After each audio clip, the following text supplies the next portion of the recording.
I just made a very long Piscean Ponders video on astrocartography, but I want to show you guys how I go about using AstroSeek in regards to astrocartography. So we'll just be using AstroSeek in this video for more visuals, because this is the first video where I'm actually using it to show you guys. So I'm just going to calculate my own birth chart really quick.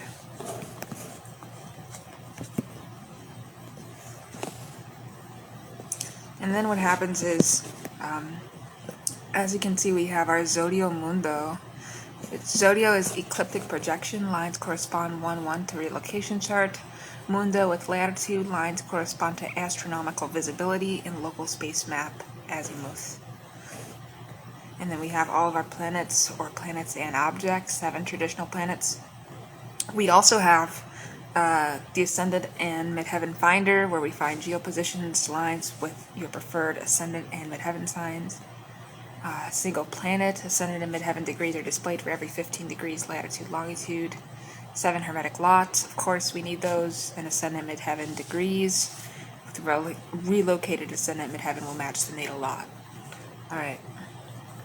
I didn't talk about this in my other videos, but we did go over a lot of fortune, we went over the lot of spirit, but there's also the lot of necessity, the lot of eros, the lot of courage, the lot of victory, and the lot of nemesis. And then we look at planets without degrees, and our objects are the lunar nodes, Lilith, Black Moon Lilith, and Chiron, the wounded warrior, wounded healer.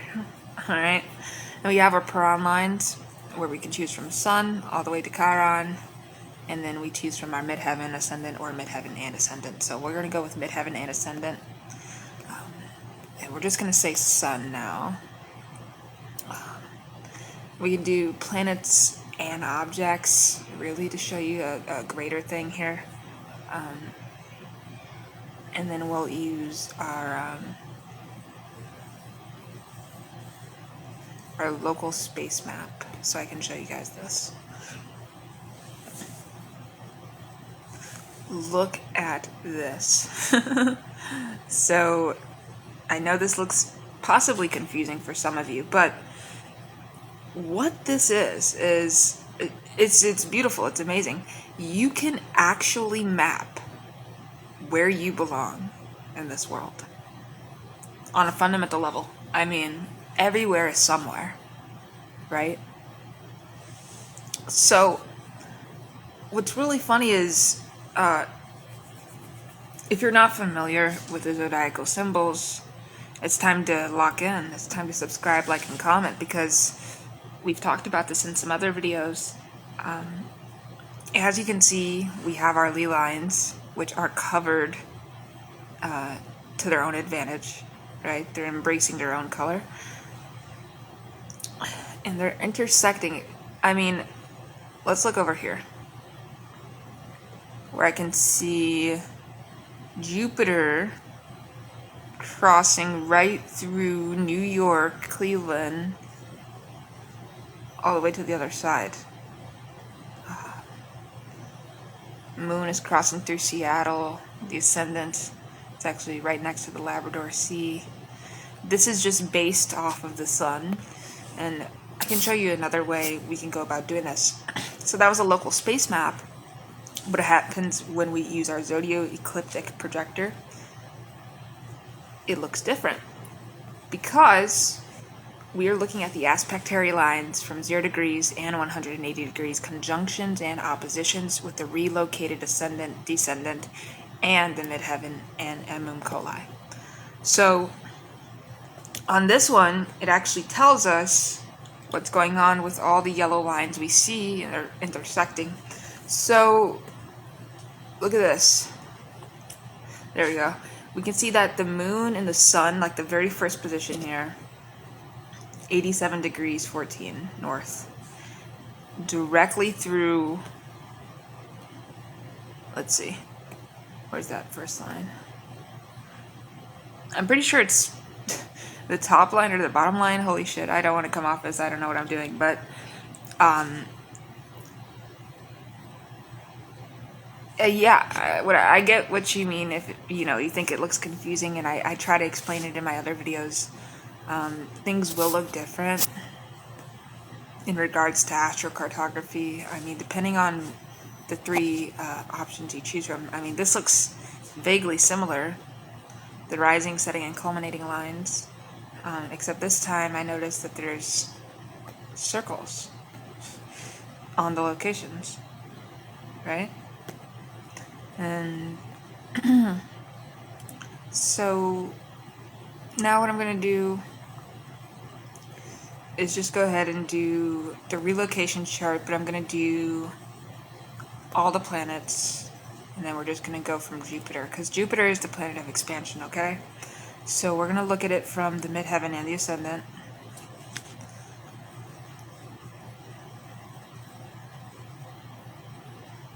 In fact, color by planets, yeah.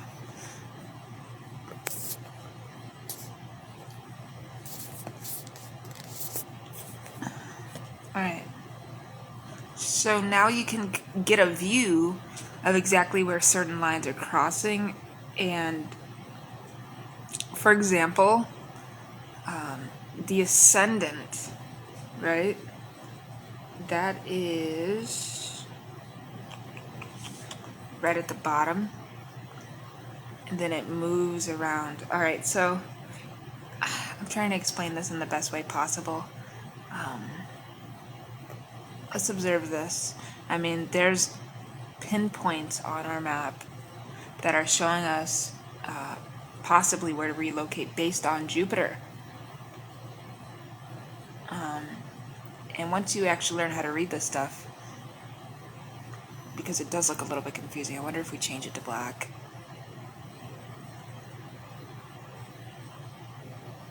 So now all the planet lines are not, okay, that looks actually somewhat more understandable for right now for the beginners. So essentially,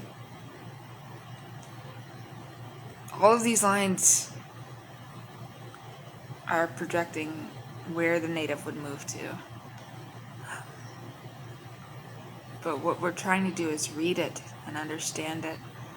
So it tells us, like a key, where the planets are with each other. So like the moon and Jupiter, the moon and, damn, I can't even really remember the symbols all myself. I have to remember. Holy shit. I think that's Pluto. Alright, well, forgive me. I have a lot on my mind. It's not an excuse, it's just the truth. So I just kind of want to have fun on AstroSeek in general is why I made the video. I mean, yes, for the astrocartography point of that, to show you what I was talking about in my previous video, but as you can see, we have a shit ton of Pisces placements going on today, and we will for the rest of the month, in the next few weeks. Rahu's in Pisces, I'm feeling it. Saturn and Neptune in Aries, I definitely feel that. Uranus and Taurus, feel it. Alright, so on AstroSeek, they have a lot of different things to choose from. So like secondary progressions, which I've talked about in the previous video. It's a day for a year progressions. So what we do is we just enter a hypothetical birth chart.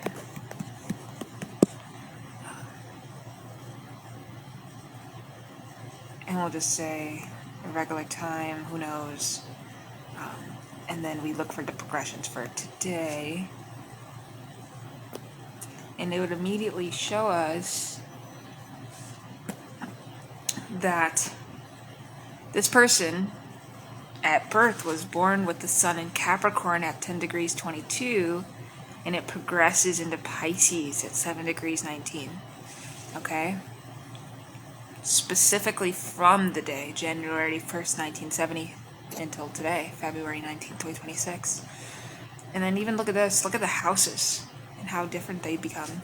The first house is in Libra, and it transforms into Sag at 12 degrees 57. Excuse me, so progressions are very important in astrology. If you don't understand them, I suggest you watch the rest of my channel, where I do go step by step, and I talk about orbs, I talk about aspects, house systems. Yes, so here we have our progressed planet, our main aspects, the birth planet, the orbs, and the exact orbs, or exact aspects, 0 degrees of an orb. We can find those. And then we have our progressed objects like Ketu and Rahu and Lilith and Chiron, and the ascendant, right? And then we have our aspects in the birth planets and orbs. So it's pretty interesting for me as an astrologer.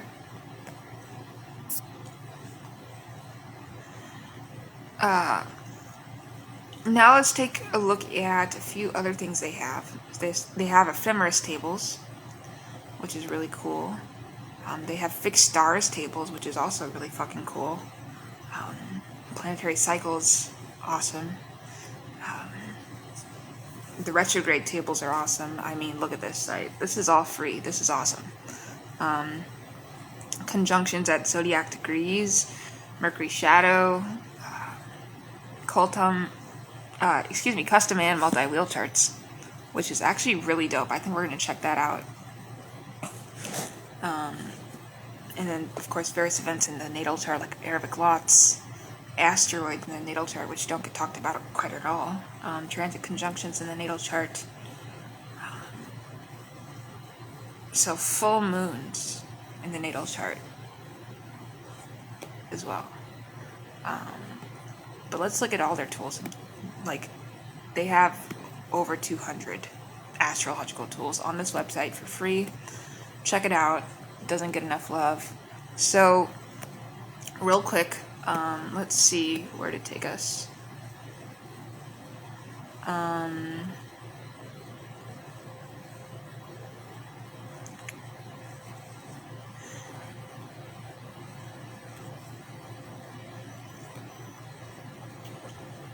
We're gonna look at the planetary cycles, but I already went over it, honestly.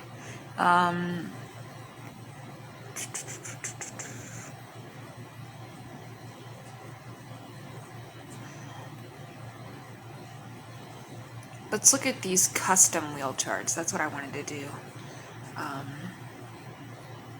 And then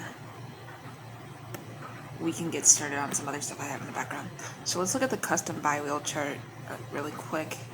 The custom tri-wheel and the custom quadri. So what we do, just say generate a chart.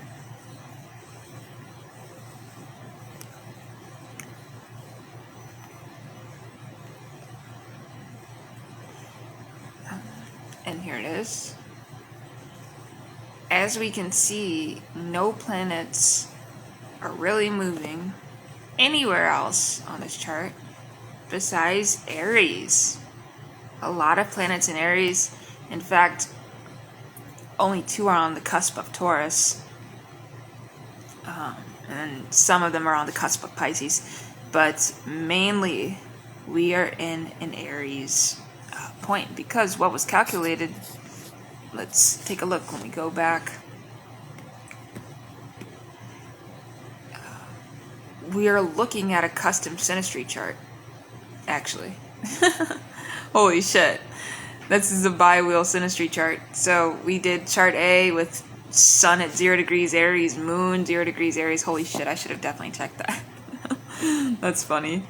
Okay, we were doing a synastry chart. That's actually really cool, that you could just calculate, for example, you know, you and your partner's synastry from the sun you have and the degrees it's at, all the way to the CD custom degree, where we're talking about your houses now and what signs or houses in, and you do it for your partner too, and then you generate a composite chart, and that is exactly what that was. So sorry about that confusion, folks. These are some examples they have on their site of custom charts. Looks really cool. Look at that, shit ton of Aries placements. Holy fuck. I wonder what that relationship would have been like. Not really. Oh, wow. This relationship looks like fucking chaos. I mean, let's observe this. We have Moon in Aries, and then you have Moon all the way over here, and it's in Libra. First of all, Aries is an individual and Libra is the other, so that tells me there's a codependency. Which that's the thing with every relationship. But goddamn, I'm looking at Rahu and Ketu and how it's in Gemini and Sag. Well, this person's Rahu and Ketu is all the way in Scorpio and Taurus, so just... oh my god. Anyways, fundamental different life paths. Let's take a look at this.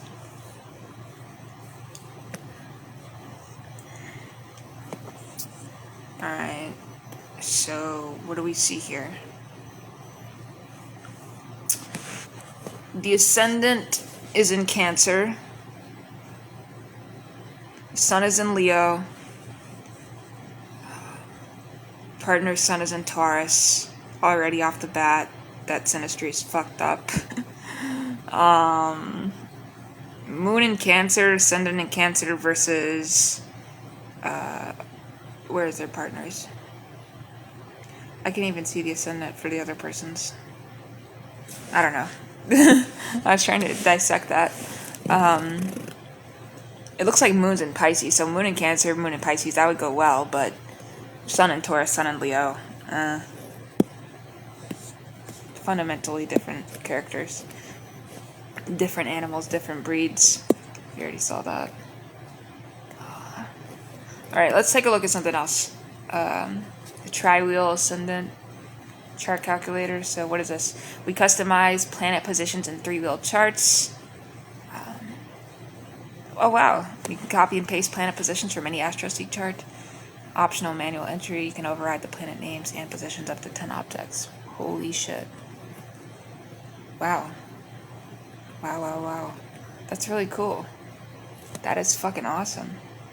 So you just paste your birth data calculations from the first AstroSeek natal calculator and then put it in here. You could use your friends, you could use your moms, and then put it in the 2 other ones, and wow, you'd have a tri-wheel chart. That's pretty cool. Oh, and they have some examples as well. Let's take a look. Custom tri-wheel chart. As we can see, so there's 3 different natals, right? Because there's the inner wheel, the middle wheel, and then the outer wheel. So this is really fucking sick. This is awesome. Damn. Looking at different people's shit. 3-in-1. Fuck yeah, I like it. This is advanced astrology for you folks. This is awesome. So, someone has Sun in Aries at 21 degrees. While someone else has Sun in Taurus at 17 degrees. And someone else has Moon in Libra at 17 degrees. Seems to me like, yeah, this batch of friends. So someone has Gemini ascendant, Taurus ascendant. Who else do we have in here? Where's that last ascendant? Sagittarius. So Gemini and Sag, they go well. Taurus ascendant, Sun in Taurus. Very individualistic in my opinion. But they can have friends, of course. Tauruses can have friends. Alright, let's look at this. With asteroids, this is really cool. Nice.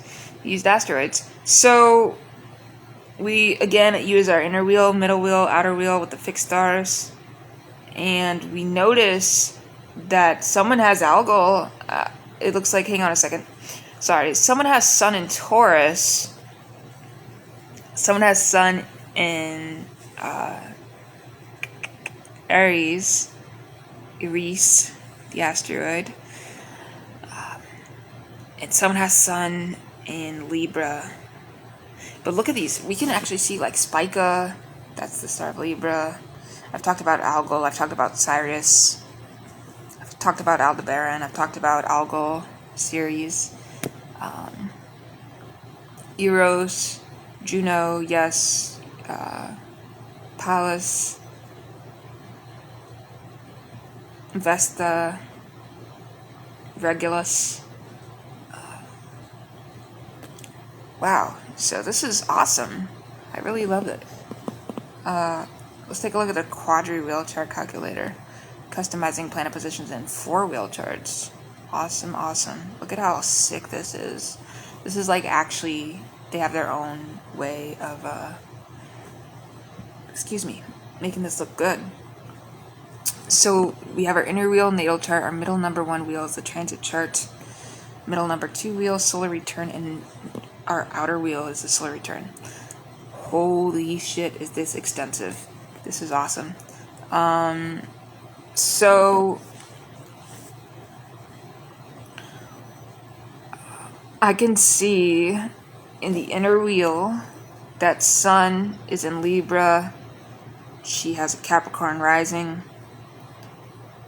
Moon is in Aquarius. Now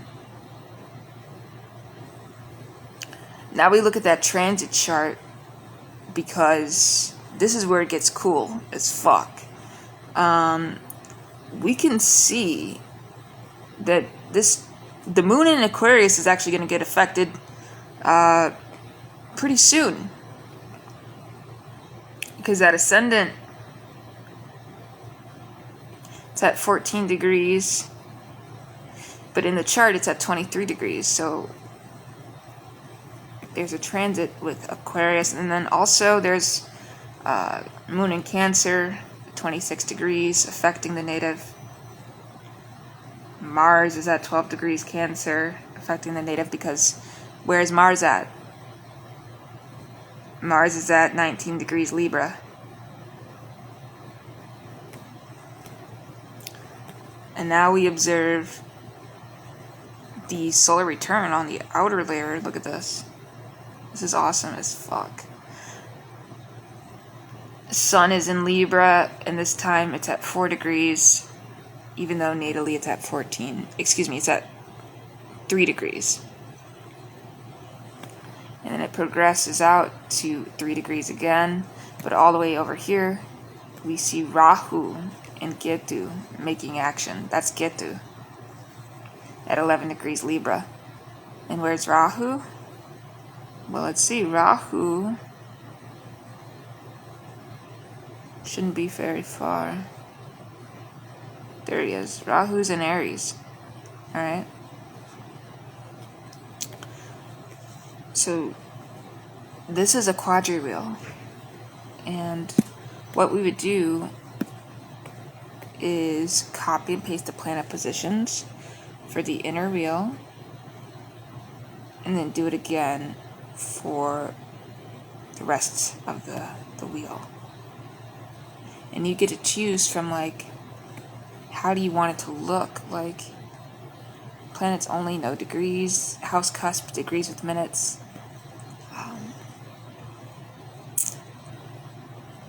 And then you choose the color filter, degrees, color, planets. It's pretty sick. Alright, now let's observe retrograde planets. As you can see, they have their own calendar on AstroSeek. So what we know is Mercury is in its pre-shadow until my birthday, which is the 26th of February. We also have Jupiter retrograde in Cancer until May 11th. Mercury's going to be retrograde until March 20th. And it's not going to go retrograde again until June 29th in Cancer, all the way until July 23rd. And then in October on the 24th in Scorpio, all the way until November 13th. There is going to be a Venus retrograde this year, October 3rd through November 14th. Luckily, Mars isn't going retrograde this year, but it is going retrograde very soon. Whether it's next year or not, it's going to be coming up. So buckle up now, is what I'm saying. Jupiter, it's not going to go retrograde again after March 11th until December 13th of this year in Leo. And it's going to stay until April 13th of next year. Meaning we're in deep-ass water. So Saturn, of course, is retrograde in Aries, and it's going to be until December 10th of this year. We have Pluto in Aquarius, until 2044, but it's retrograde until the 16th of October. And it started going retrograde in May 6th of this. It will go retrograde, excuse me. Pluto's going retrograde this year on May 6th, and it's going to stay retrograde until October 16th. As we can see, Mercury in Pisces, debilitated, Venus in Pisces, exalted, Mars is in Aquarius, but it's about to be in Pisces, Jupiter's in Cancer, Saturn's in Aries, Sun's in Pisces, Moon's in Pisces. We're on a new moon day. We're chilling. So, a lot of people think this Mercury retrograde is going to be really hard. And all I'm going to say is, as someone that has Mercury and Pisces in my natal chart, everything is hard. Life is hard in general. In fact, waking up is hard. Being a human being is hard. Having the breath in my body is hard. Having everything to look forward to is hard. But we're still here. And as long as modern age makes us older, so it's longer till we leave, there's not really much else to say or do about it besides what your heart actually came here for, what your soul came here for, and that is to understand who you are. So, here's our calendar for our retrogradation and our direction dates. The planets, signs, we look at the chart, we can impact it. Let's look at this chart. Alright, Mercury's going retrograde. And it's not going to be very fun because Mercury's actually debilitated in Pisces. And what's going to happen on my birthday? This is the fucking chart for my birthday. I was born in 2005 on the 26th of February, and this chart is going to blow the fuck up because let's just download this so we can actually mark it up.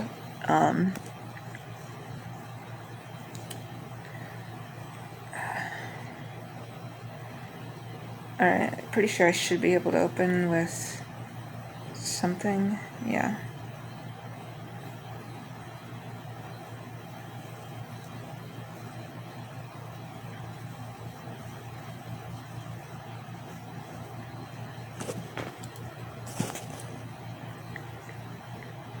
Alright, bear with me, guys. We're gonna get through this. Alright. Let's open this up. Alright, that is way too big. There we go. Alright.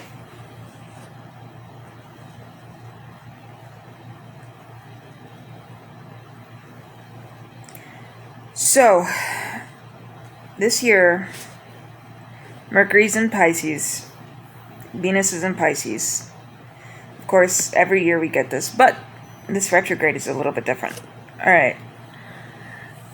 Starting very early in the morning of my birthday, 6 in the morning, precisely, Central Standard Time, things are going to get funky. Things are going to get more funky. Why? Well, let's observe this chart. Let's dissect what is going on in this chart. Look at this. All these Pisces placements.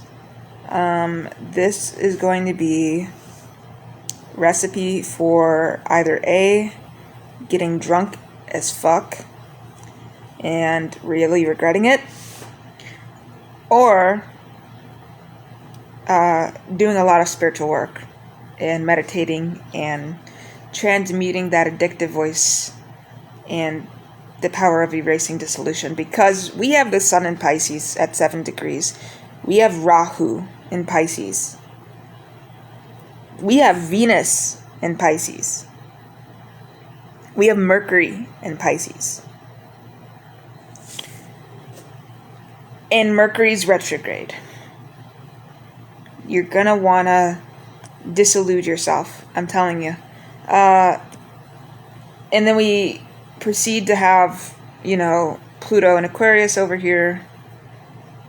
Of course, nothing's going on with really Scorpio or the 8th house, or barely anything with the 7th house. Nothing in the 5th house, really.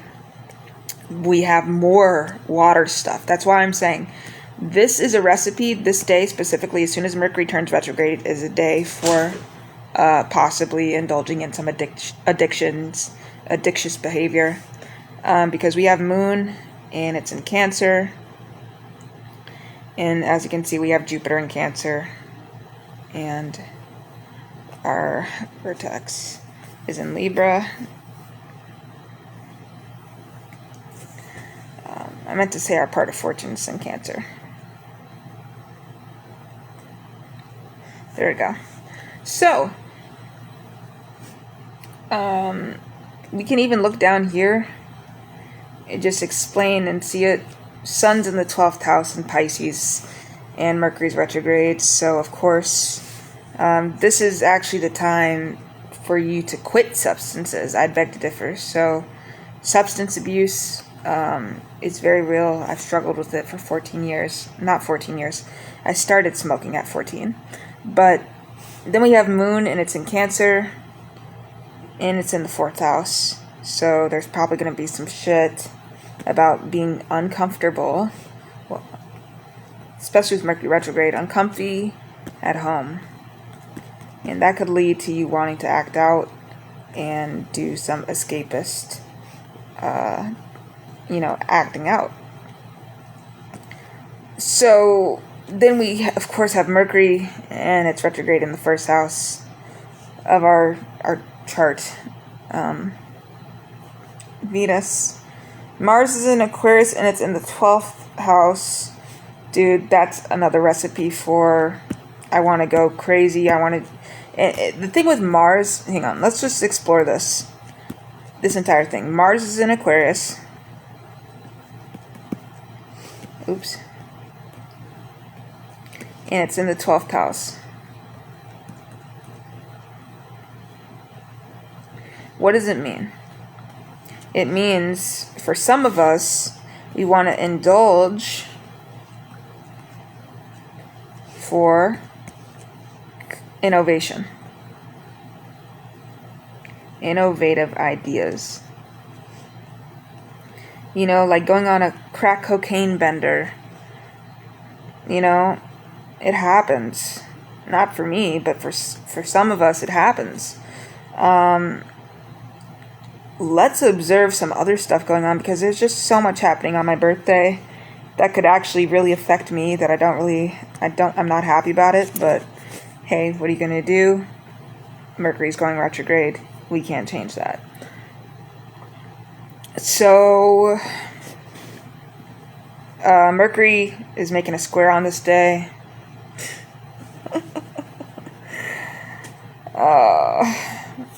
Mercury's making a square in Pisces. Moon is making a trine. But besides that, we have Mars making a trine too. Jupiter's trining. Saturn squaring, Neptune squaring in Aries.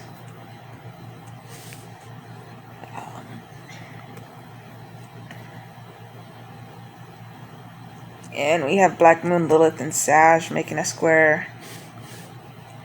Doesn't get talked enough about Black Moon, Lilith. And then our ascendant, of course, is in Pisces.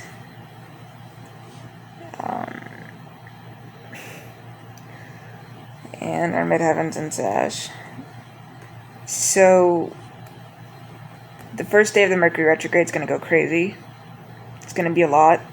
It's going to be on my birthday. Shout out to me. Happy birthday, Piscean. Let me know in the comments. Happy birthday. I've been doing YouTube for over a year, and I will be turning 21 years old. That's why I'm saying this Mercury retrograde could possibly have to do with indulgence.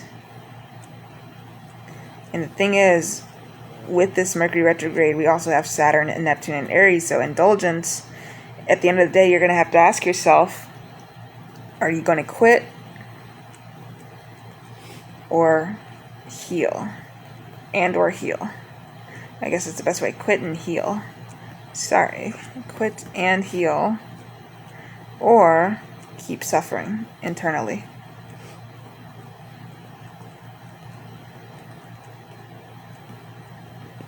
Alright, now let's go back to what we were on, AstroSeek.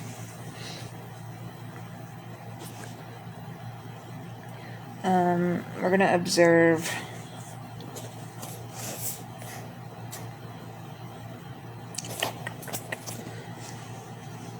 our large planet cycles really quick. I just want to show you guys this.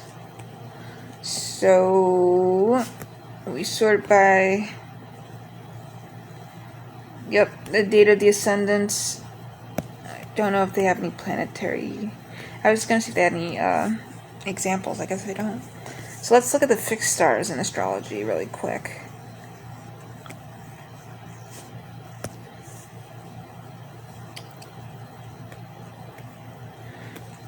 Alright, goes from Alcyone all the way down to Zubin Eshamali. If we look at this, we can see our fixed stars, our constellations, the longitude, the zodiac degree, being the tropical and the sidereal. And then if I press on, for example, Alcyone,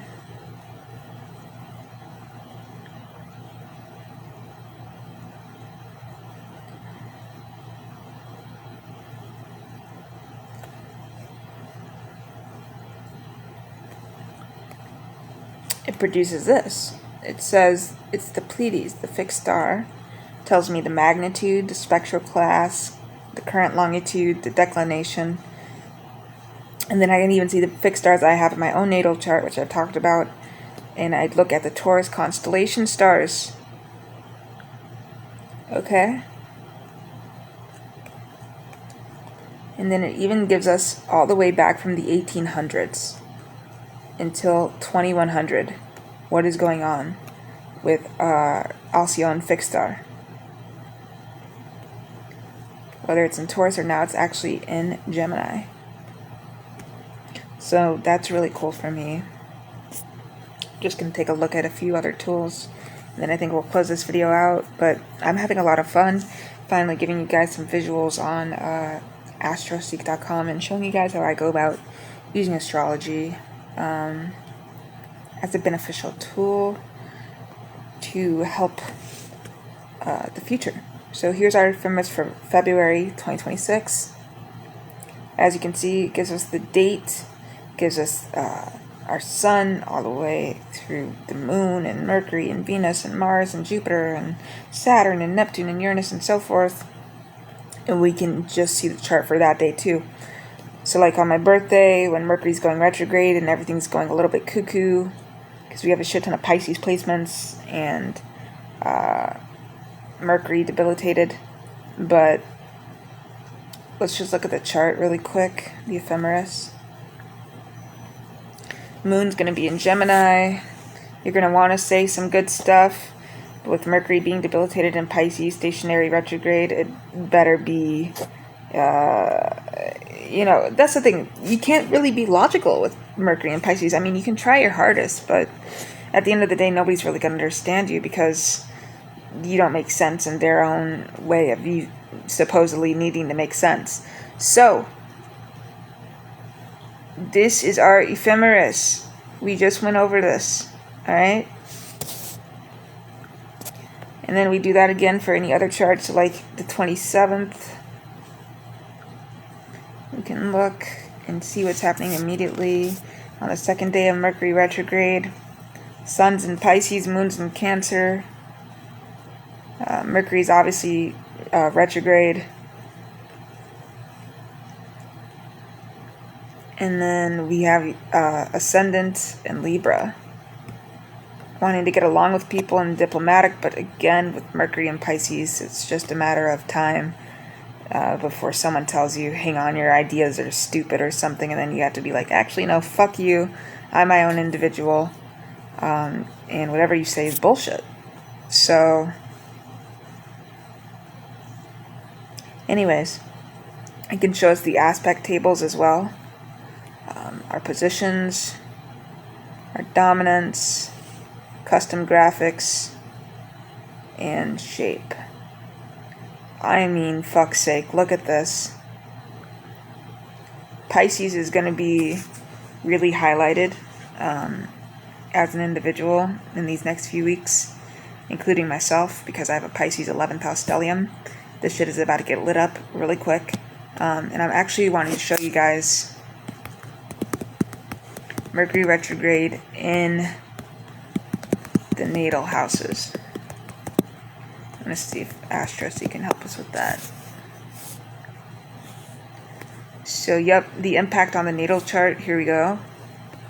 So I'll just calculate my birthday, and this is going to be really crazy. So we're going to go over this, and then I'll cut it off.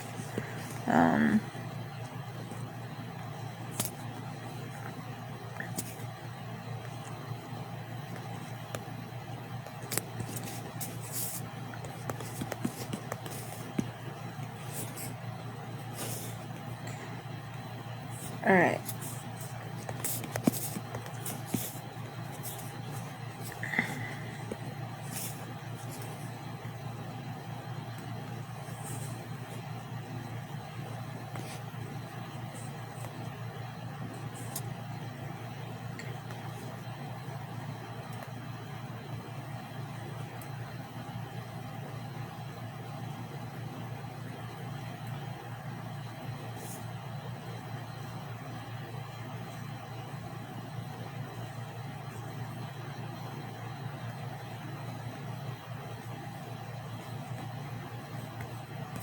Alright, let's just do the, I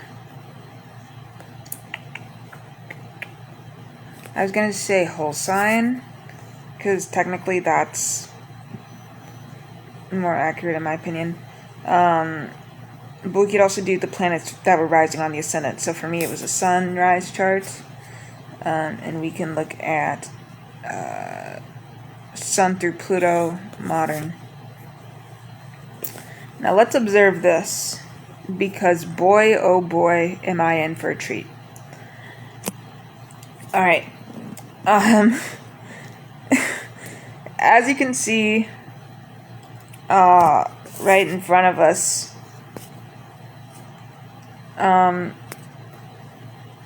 my birthday, Mercury stationing retrograde, right? In my natal first house. And it's aspecting Venus, aspecting Jupiter, aspecting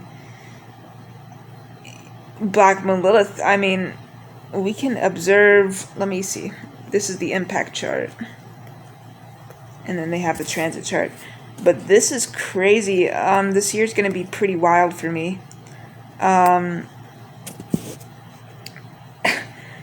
Literally, what the fuck? So, Sun's in Pisces for me, of course, and it's getting aspected. It's getting hit at every fucking angle. Whether it's over here. I mean, look at how many hits this has. Oh, this Mercury retrograde is gonna be, it's gonna be one for the books. Let's look at this horoscope chart. Alright, here it is. I mean, I'm being squared, I'm being trined, I'm being conjuncted. Everything's getting lit up in this first house of my ascendant pretty quickly.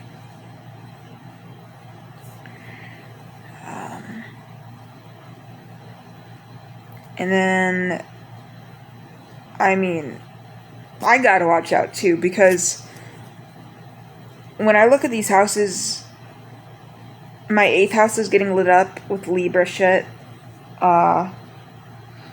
Luckily, my 10th house is getting lit up with Sag in there. My 11th house is getting lit up.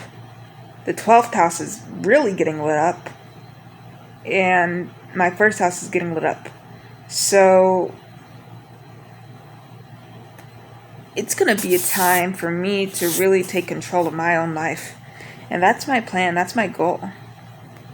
Is to be in control of my own life. Let's look at my progressed moon chart really quick. This is really funny because I have a moon in Libra. And now, as you can see, this is a progression calendar.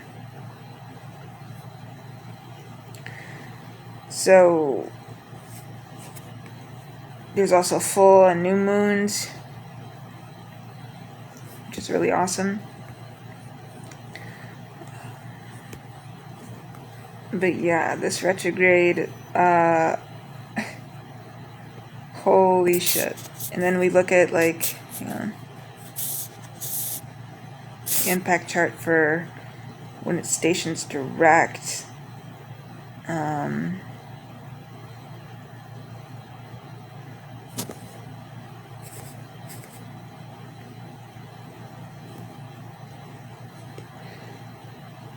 I gotta be really careful because actually I have so much shit going on.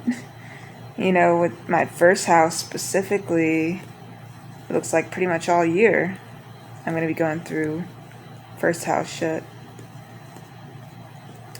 Yeah, this Mercury retrograde's gonna hit me at every angle. Wow, no joke. I think this is not it. It's still taking long to load. But I'll just do this. See if we can look at Mercury retrograde up close. What does it mean? Like a debilitated planet, or just a fallen planet?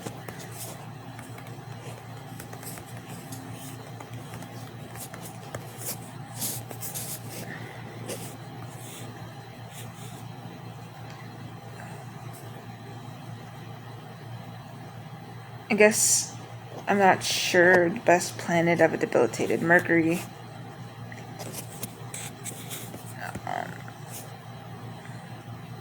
I mean, there's so many different random images of Mercury.